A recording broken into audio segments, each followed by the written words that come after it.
Soya, വളരെ കൃത്യമായി 295 സീറ്റുകൾ ഇന്ത്യ സഖ്യം നേടും എന്ന് ഇന്നലെ ദില്ലിയിൽ ചേർന്ന പ്രതിപക്ഷ സഖ്യത്തിൻ്റെ മീറ്റിംഗിൽ വളരെ കൃത്യമായി പറഞ്ഞു.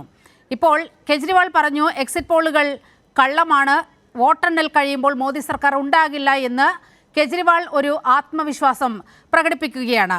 എക്സിറ്റ് പോൾ അല്ല, ഇത് മോദി മീഡിയ പോൾ ആണ് എന്ന് നിങ്ങളുടെ നേതാവ് രാഹുൽ ഗാന്ധി പറയുന്ന ഒരു സാഹചര്യം ഉണ്ട്.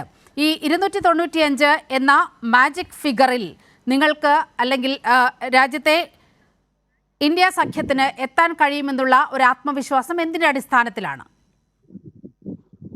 തീർച്ചയായും അത്തരം ഒരു ആത്മവിശ്വാസം മുന്നോട്ട് വെക്കുന്നതിന് ഒരുപാട് കാരണങ്ങളുണ്ട്.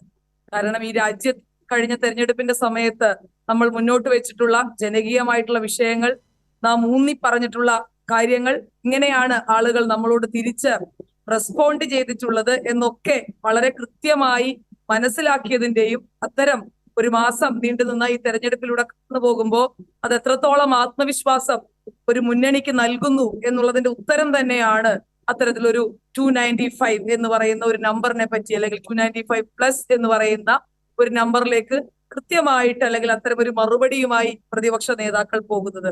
അത് തീർച്ചയായും വലിയ ആത്മവിശ്വാസം എന്ന് പറയുന്നത് അത് യാഥാർത്ഥ്യ ബോധത്തെ ഉൾക്കൊണ്ടുകൊണ്ടുള്ള ഒരു ആത്മവിശ്വാസം തന്നെയാണ്.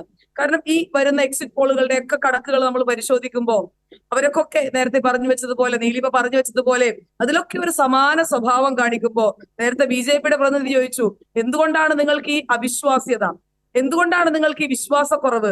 ഈ രാജ്യത്തെ മനുഷ്യരൊക്കെ വലിയ അവിശ്വാസത്തിലാണ്. ഈ രാജ്യത്തെ നിലനിൽക്കുന്ന ഭരണകൂടത്തിനെതിരെ, ആ രാജ്യത്ത് നിലനിൽക്കുന്ന ഭരണഘടനാ സ്ഥാപനങ്ങൾക്കെതിരെ, ഈ രാജ്യത്തെ കോടതികൾക്കെതിരെ, ഈ രാജ്യത്തെ പത്രമാധ്യമങ്ങൾക്കെതിരെ ഒക്കെ വലിയ അവിശ്വാസത്തിലാണ് ഈ രാജ്യത്തെ ജനങ്ങൾ.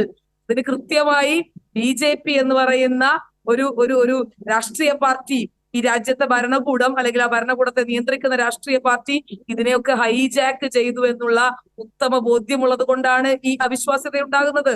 അപ്പോ അതുകൊണ്ട് ജനങ്ങളുടെ ക്രെഡിബിലിറ്റിയെ പറ്റി ചോദിക്കുമ്പോൾ, ജനങ്ങളുടെ വിശ്വാസത്തെ പറ്റി ചോദിക്കുമ്പോൾ എന്തുകൊണ്ടാണ് ഇത് ഉണ്ടാകുന്നത്, അല്ലെങ്കിൽ ആളുകൾ എന്തുകൊണ്ടാണ് നിരന്തരം ഇത്തരം ചോദ്യങ്ങൾ മുന്നോട്ട് വെക്കുന്നത് എന്ന് നാം പറയണ്ടേ? അപ്പൊ അത്തരം ചോദ്യങ്ങൾ കൂടി ഉത്തരം പറയേണ്ടതുണ്ട്. ഈ രാജ്യത്ത് മുൻപും എക്സിറ്റ് പോളുകൾ ഉണ്ടായിരുന്നു, അന്നും ചർച്ചകൾ ഉണ്ടായിരുന്നു. പക്ഷേ അന്നൊരിക്കലും ഇപ്പറഞ്ഞ പ്രകാരത്തിൽ ഇതൊരു അട്ടിമറിയാണെന്നും ഇതൊരു ഗൂഢാലോചനയാണെന്നും ഇത് ഭരണകക്ഷിയും അല്ലെങ്കിൽ നിലനിൽക്കുന്ന ഒരു ഭരണകൂടവും ഇടപെട്ടുകൊണ്ട് ഇത്തരത്തിൽ ഒരു ഏജൻസിയെ അല്ലെങ്കിൽ ഇത്തരം ഒരു എക്സിറ്റ് പോളിനെ മാനിപ്പുലേറ്റ് ചെയ്യുകയാണ് എന്ന് പറയേണ്ട ഗതികേടിലേക്ക് ഈ രാജ്യം വന്നിട്ടില്ല. ഇപ്പൊ നേരത്തെ ഒരു മുതിർന്ന മാധ്യമ പ്രവർത്തകന്റെ കാര്യം പറഞ്ഞതുപോലെ, ആത്മാഭിമാനമുള്ള നട്ടലുള്ള മാധ്യമ പ്രവർത്തകർക്ക് ഈ രാജ്യത്ത് ജോലി ചെയ്യാൻ സാധിക്കാത്ത സ്ഥിതി വന്നു. കാരണം അത്തരത്തിൽ മാധ്യമങ്ങളെ, കോർപ്പറേറ്റുകളെ മുഴുവൻ കോർപ്പറേറ്റ് വൽക്കരിക്കുന്ന സമീപനവുമായി മുന്നോട്ട് പോകുമ്പോൾ, അതിനെയൊക്കെ ഹൈജാക്ക് ചെയ്യുന്ന സമീപനവുമായി ഇവർ മുന്നോട്ട് പോകുമ്പോൾ തീർച്ചയായും ഈ രാജ്യത്തെ ആളുകൾ, ഈ രാജ്യത്തെ മുഴുവൻ സ്ഥാപനങ്ങളെയും അവിശ്വസിക്കുമെന്നുള്ളതിന്റെ ഏറ്റവും വലിയ ഉദാഹരണം കൂടിയാണിത്. യഥാർത്ഥത്തിൽ ഇത്തരം എക്സിറ്റ് പോളുകൾ ചർച്ച ചെയ്യുന്നത് പോലും നമ്മൾ അതിന് സമയം മെനക്കെടുത്തേണ്ടതില്ല. കാരണം നാളെ കഴിഞ്ഞ് അല്ലെങ്കിൽ വരുന്ന ഒരു തെരഞ്ഞെടുപ്പിന്റെ യഥാർത്ഥ ചിത്രം 36 മണിക്കൂർ കൂടി നമ്മൾ നോക്കിയിരുന്നാൽ മതി സോയ, 36 മണിക്കൂർ കൂടി കാത്തിരുന്നാൽ മതി. അതെ, വളരെ കുറഞ്ഞൊരു സമയം. ഇപ്പൊ കേരളത്തിലെ ഒരു കണക്ക് വെച്ച് മാത്രം നമുക്ക് ഈ എക്സിറ്റ് പോളിന്റെ വിശ്വാസ്യതയെ പരിശോധിക്കാം. 3 സീറ്റ് വരെ BJP നേടുമെന്ന് പറയുന്നു. കഴിഞ്ഞ തെരഞ്ഞെടുപ്പിൽ ഇതുപോലെ തന്നെ ഒരു സീറ്റ് BJP അക്കൗണ്ട് തുറക്കും എന്ന് ഉറപ്പിച്ചു പറഞ്ഞ എക്സിറ്റ് പോളുകളായിരുന്നു എല്ലാം. ഇത്തവണ പറയുന്നത് 3 സീറ്റിലേക്ക് എത്തുമെന്നാണ്.